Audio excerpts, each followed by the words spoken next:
En fait, je me dis sans les réseaux, le nombre de trucs que j'aurais fait peut-être en plus dans ma vie, les journées que j'aurais passées en fait à sortir et à faire des choses ou essayer d'avancer dans ma vie, dans mes projets, plutôt qu'être là, tu vois ce que je veux dire? Moi, je passe beaucoup de temps sur mon téléphone par jour. Je pense que je suis à 7 heures. Mais je vais être honnête, 4-5 heures. Par jour, je veux dire entre 1 heure et 2 heures. Ça peut facilement être 3 heures. Je pense que par jour, je suis au moins à 2-3 heures, je pense. Je crois 4 heures, 5 heures. Et je sens que ça m'aspire le cerveau, ça me prend mon énergie, ça fait qu'après tu ressors de là, tu es presque étourdi quand tu poses ton téléphone, tu vois. Et parfois, je dors pas. Je suis toujours sur le téléphone en fait. Humour, peut-être un peu sport aussi, foot. Sinon, rien de vraiment utile, quoi. Moi, de mon côté, comme je travaille dans les réseaux sociaux et la musique, ce serait principalement de la musique. Ensuite, divertissement, je dirais. Et informer en 3. C'est un mélange entre culture, histoire, des activités alentour de Paris. En fait, quand tu cherches un truc dessus, t'as vu, tu trouves pas ce que tu cherches, tu finis toujours par regarder un truc qui n'a rien à voir, tu regardes des chats qui dansent et des trucs, tu vois ce que je veux dire? Instagram, je dirais que c'est plus du contenu pour faire de la veille. Enfin, j'utilise plus pour faire de la veille. Divertissement. Après, on peut des moyens de s'informer sur des choses comme... je sais pas d'exemple là comme ça, mais on peut s'informer. Et aussi, c'est important pour nous les artistes dans la danse, dans le milieu de la danse. Des fois, c'est un contenu qui va être tellement creux parce que je ne veux pas réfléchir. Et sinon, pas mal politique. C'est vrai que je fais beaucoup en fait ma culture politique et ma culture de ce qui se passe dans le monde sur les réseaux. J'ai du mal à m'arrêter parfois. Tu sais, c'est quand je suis dans des périodes de... je me sens pas très bien, du coup je me réfugie dans les réseaux sociaux. Complètement, tous les jours, je me fais la réflexion. Ou des fois, tu tombes sur un truc cool, mais après, tu vas dans d'autres trucs et là, tu te dis, ah non, mais là, ça fait longtemps que j'y suis quand même. Des fois, je me sens un peu mal parce que je me dis que, par exemple, que je devais faire des choses. Au final, je les fais pas parce que je suis resté toute la journée sur mon téléphone. On a l'impression de rester quelques minutes sur les réseaux sociaux alors que pas du tout. Enfin, j'étais restée plusieurs heures. Je pense que c'est une perte de temps en vrai parce qu'au final, on pourrait croire que sur TikTok on apprend des choses. Au final, à la fin de la journée, on n'a rien appris. T'as même pas le temps en fait d'ingurgiter toutes les informations que tu viens d'avoir. Parce qu'à un moment donné, ça me saoule d'avoir les mêmes sujets, les mêmes actualités. Et c'est dur de le gérer aussi, de s'en servir de la bonne manière, quoi. Même en tant qu'adulte ou en tant que jeune adulte ou même en étant conscient de ça, quoi.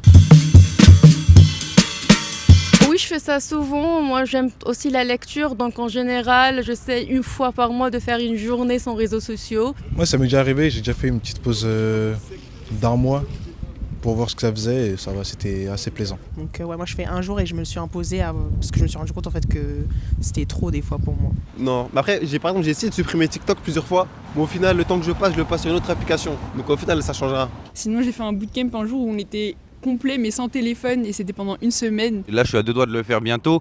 Seul truc qui me bloque un peu c'est le truc de WhatsApp, etc. Et le fait que ça puisse, en fait, que ça te garde le contact aussi avec des gens. Il y a une sorte de moment où on se supporte plus de l'extérieur, de se voir en fait perdre autant de temps sur des choses, je sais pas, à la place d'être sur Instagram, pourquoi je lis pas, pourquoi je fais pas de la poterie.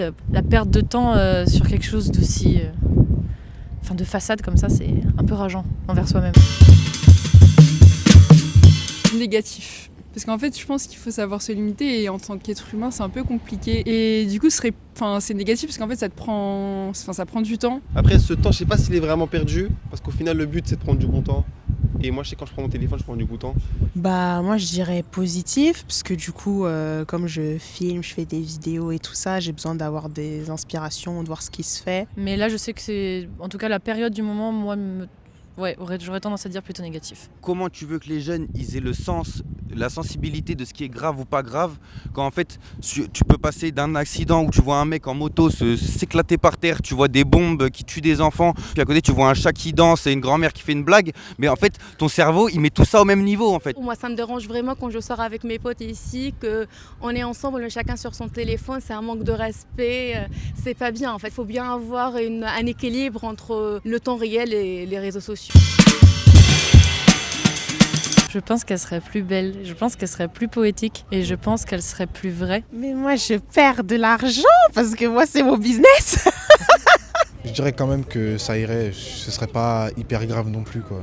Y a pas que ça. On reprend les lettres et ça va être très cool, je pense, écrire. Y a d'autres moyens de se divertir et du coup je pense que je remplacerai les moments où je suis sur les réseaux sociaux par du coup les plateformes de streaming. Je suis né en 1999, il n'y a pas encore les réseaux, donc j'ai réussi à vivre et sans réseau, je peux me débrouiller. Hein.